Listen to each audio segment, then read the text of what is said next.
গত ঈদে আমি যখন একটি ভালো পোশাকের জন্য কান্নাকাটি করছিলাম, তখন বাবা আমার হাতে কাগজ কলম ধরিয়ে দিলেন, আমার দিকে ছুড়ে দিলেন একটি গাণিতিক প্রশ্ন। একজন দিনমজুরের দৈনিক আয় 300 টাকা হলে মাসে তিনি কত টাকা আয় করেন? মাননীয় মডারেটর, মুখে মুখে বাবাকে জবাব দিলাম 9000 টাকা।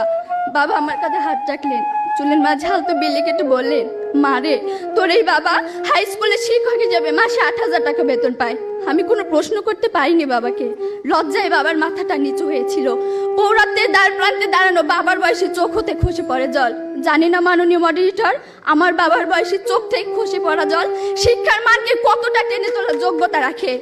মাননীয় মডারেটর, এই যদি হয় শিক্ষাগুরুর জীবন, তাহলে একটা সময় হয়তো এদেশে আর কোনো শিক্ষকই পাওয়া যাবে না।